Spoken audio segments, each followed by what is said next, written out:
Spoiler warning for Nimona in this video essay. In this video essay, I go into one of the more in-depth aspects of the movie that I didn't cover in my previous Nimona video due to how that episode was spoiler-free. So if you have not seen Nimona and want to remain unspoiled, you should probably skip this video for now. Also, I just want to say that there's a content warning for this video. This episode broaches the topic of suicidal ideation and suicide attempts. If you're not in the best place to handle that topic, you should probably skip this video for now. This episode will still be here for you when you are ready, I promise.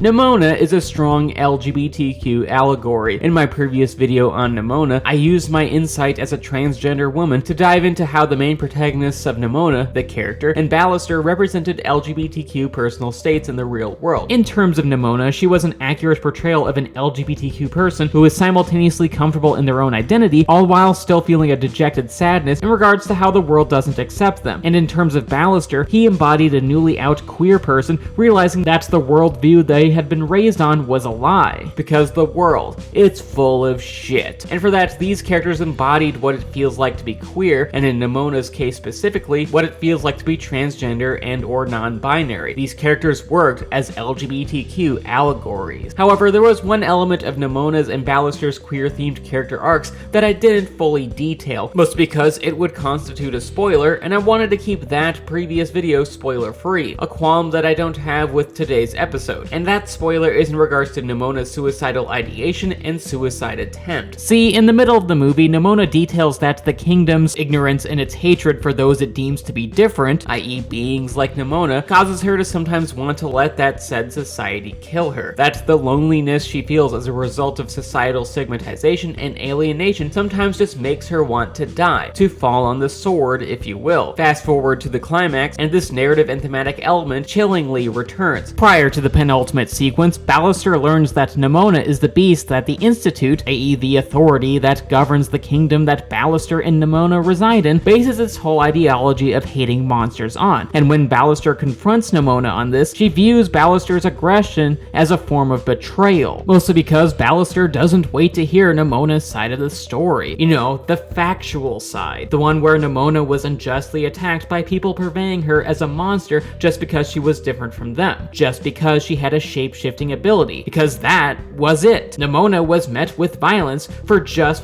existing. She has a rational explanation for what happened, and seeing as Ballister had built trust with Nimona throughout the movie, he should have heard her out and be compassionate towards her, to be a friend and listen to her. But instead, Ballister takes this anti-Nimona propaganda at face value and views her as being potentially dangerous, something that, as stated earlier, Nimona interprets as a personal betrayal, that she can only be seen as a dastardly fiend, even by others vilified by the Institute, even for someone who was framed for murder by the Institute's director, even by someone who should have been an ally and a friend. This causes Nimona to transform into a kaiju, a big destructive beast that could easily demolish the kingdom, much like how horny college co-heads demolish a mattress. And given that, Nimona appears as if she were about to go on a rampage, that she transformed into a giant Gojira, no relation, so that she can tear this city a new asshole, which would only make sense. After all, the rationale for a rampage would feel justified. Maybe not morally, but emotionally. We'd understand where she is coming from. But actually, that is not why Nimona transformed into a glob behemoth. No, the actual reason why she's that size is so she can impale herself on the sword belonging to the statue of Glorith Goldenloin, to kill herself, to literally fall on the sword. Nimona having suicidal ideation and potentially trying to commit suicide is unfortunately all too relatable to the LGBTQ community. After all, depression, suicidal ideation, and suicide attempts are prevalent in the queer populace. Like, very sizable percentages of us have these thoughts and even attempt to end our lives, with trans people being particularly susceptible to these types of thoughts. Hell, speaking from experience, as a depressed trans woman, I generally have suicidal ideation every now and then. Less than I used to, but it still pops up from time to time. Yet, even in a reduced capacity, these are very distressing thoughts. Thoughts that, according to studies and statistics, reflect what many other queer people feel as well. Because whether we are talking just about myself or other struggling LGBTQ folks,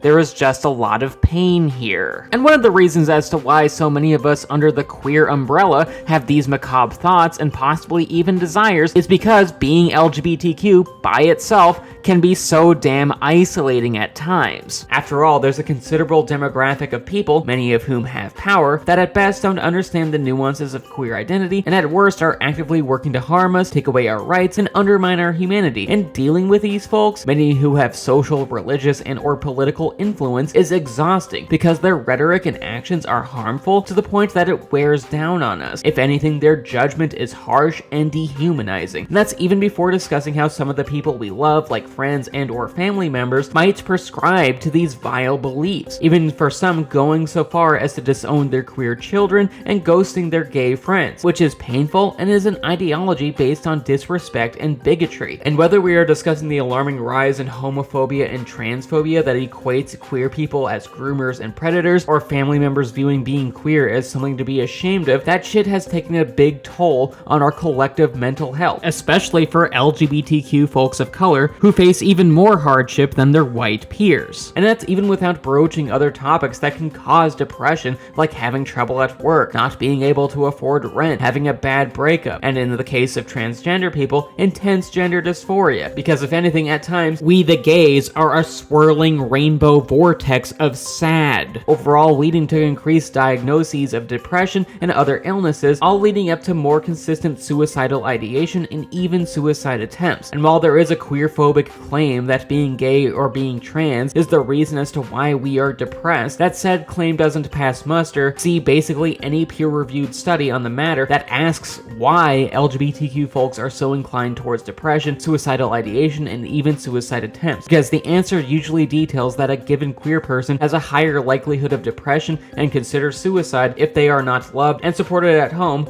all on top of the dangerous rhetoric and harmful policies that are being floated around. All things that, when combined, all have a recipe for an LGBTQ person to feel hopelessness, for feeling an inner sense of pain, loneliness, and despair, to the point that a given LGBTQ person might have ideations and even desires for ending it all, to decide to commit suicide. A decision that would be really unfortunate because LGBTQ folks are beautiful souls, most because in a world where LGBTQ people are denigrated and possibly even be shunned by those they once loved, these queer people, those aforementioned beautiful souls, choose to be themselves anyway. Even in the face of the world's bullshit, they rebel against that said world's cis heteronormative biases and even judgments. They choose to be themselves. And while yes, sometimes anti-queer ideology and the people close to us espousing it may put the hurt on us, even to the point that we have depression and or suicidal thoughts, that shit is on them, the people judging us, not we as queer people. Because we are strong, we are glorious, and we deserve to live. The world is just better with us in it. This takes us back to Nimona, the character, mostly because her character arc contains many parallels with some of the dire statistics affecting the LGBTQ community. See, like many real-life queer people, Nimona is tired of the world's disdain for her. While she is comfortable in her own identity, she is definitely exhausted by the kingdom's hatred towards those it deems different. You know, beings like Nimona. And when Ballister turns on her, she feels betrayed. After all, Nimona trusted Ballister. He was her friend and her family. Yet upon being misinformed about a historical event involving Nimona, Ballister mistrusted her. Similar to how many real-life queer boys, girls, and non-binary children feel when family members turn their backs on them, Nimona's sense of trust in someone she loved was violated, and because of this, she was in a lot of pain, so much so that she wanted to die, which, as stated before, is something that is akin to many queer people in reality who are not loved and supported by those who are supposed to love and support them unconditionally, leading into more despair, depression, suicidal ideation, and even suicide attempts, which is what Nimona ultimately tries to do. After all, this shit world has put the hurt on Nimona, and with Ballister viewing Nimona as dangerous, even despite how she has only ever been friendly to him, she just desires to die, just like how many people of the kingdom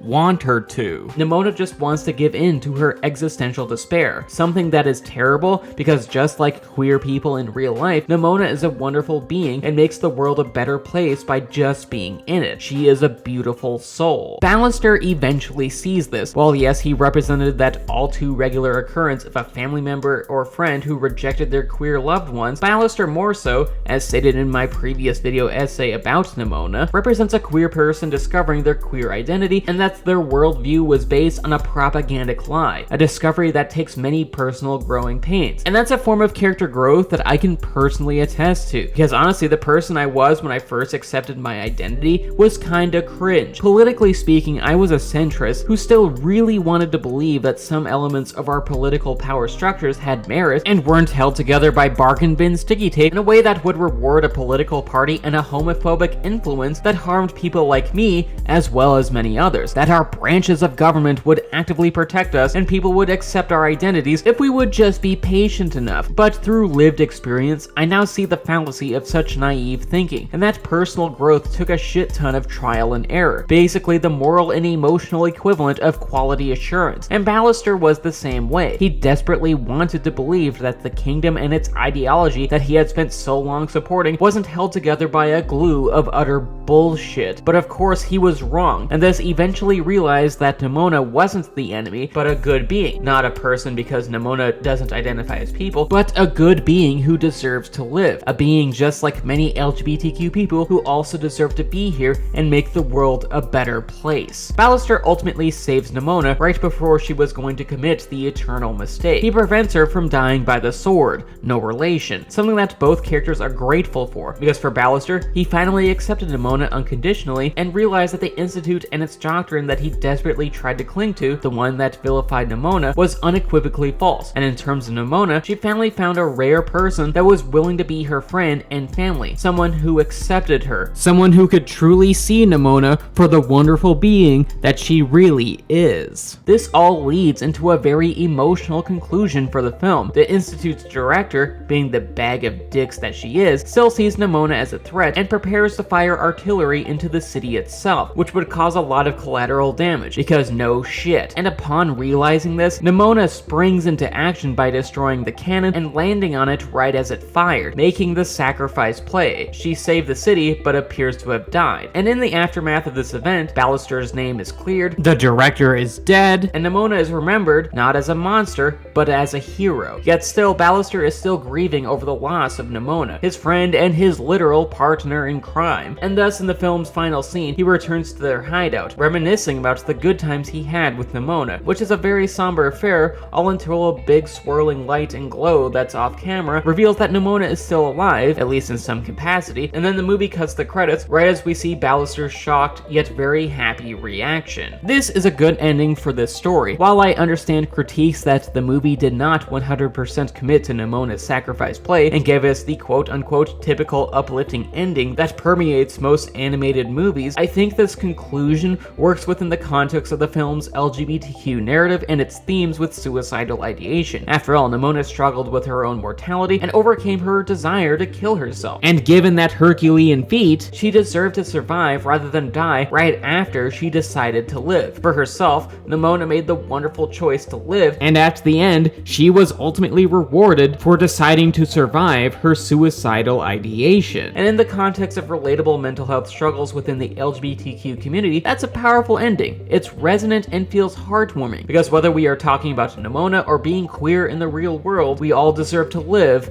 a good life.